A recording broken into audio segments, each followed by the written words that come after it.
Hey guys, welcome back to my NFL recap show kind of thing. So Thursday Night Football was last night, of course, and today we're just going to go through and we're going to talk about what happened in that game and go over, what made, just basically talk about it.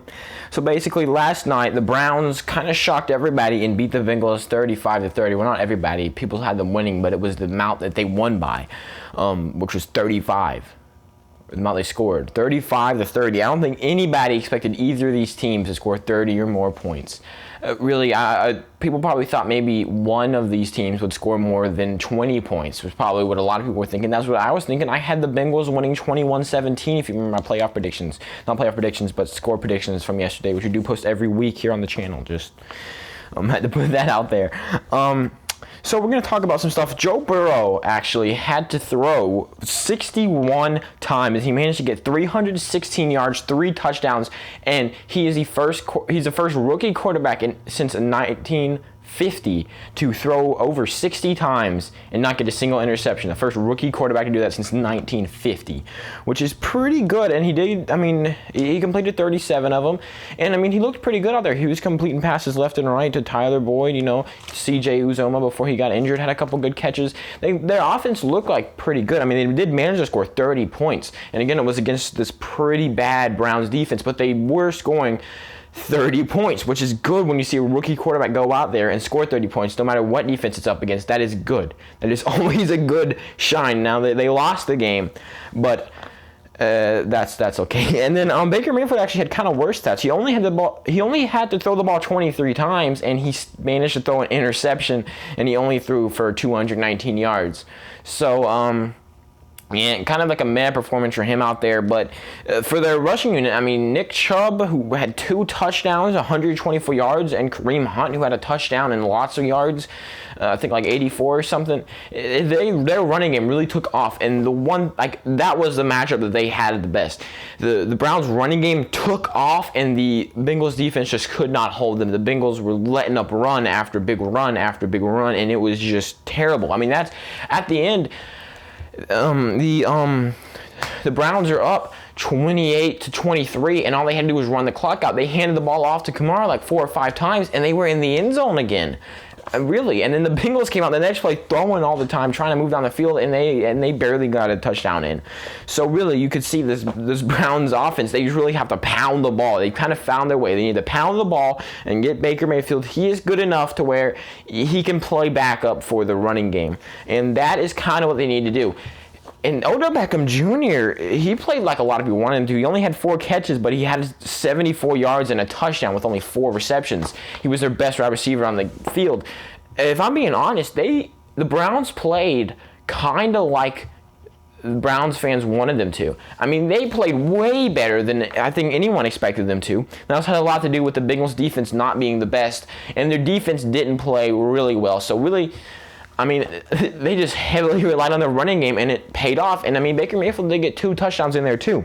Their defense, the interception, William Jackson was the one who caught that. Yeah, he did throw a touchdown there. It was way late in the game, really didn't mean anything. It just gave the Bengals just a bit more hope there. Still, Randy Bullock 3 for 3 on his field goal, scored 12 points.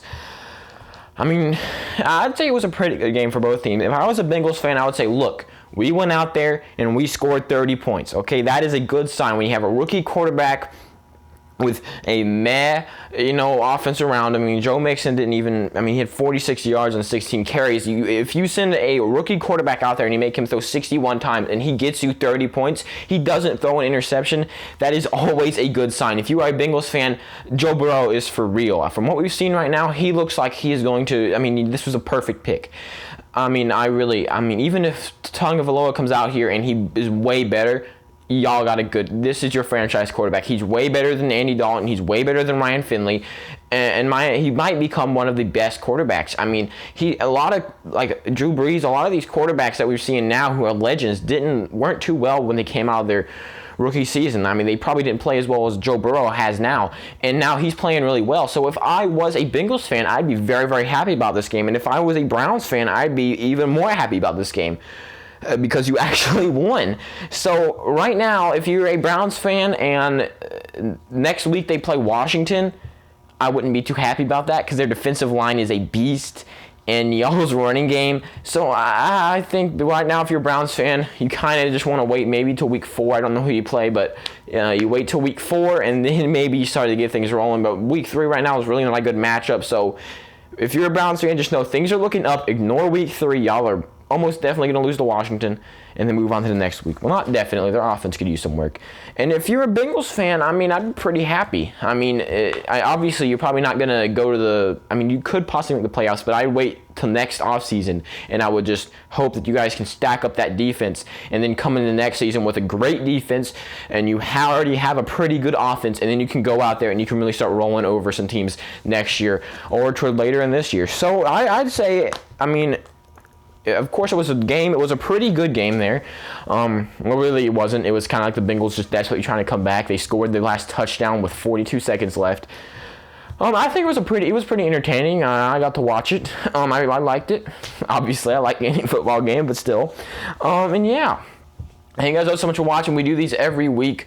After every single Thursday night game, we do this. And now that there's only going to be one Monday night game, we will start doing this for Monday night games. And I'm going to try to sit here and I will try to make sure that we have at least 7 videos out every week. Which would be recaps, predictions, power rankings. My 2 power rankings videos, which I haven't even recorded yet, will come out tomorrow. Get a little bit of pump for that, probably later tomorrow, seeing as I haven't even recorded them yet. But yeah, thank you guys so much for watching. And yeah, I will see you guys in. Oh, wait, before I go, I have to plug Twitter, Instagram. Go follow those in the description. I'm very, very happy if you do that. Also, go ahead and subscribe. Like I said, we do this all the time. We're almost to 100 subs. All right. Thank you guys for watching. I hope to see you in the next one. In fact, I better see you in the next one. I better. Or else there will be consequences.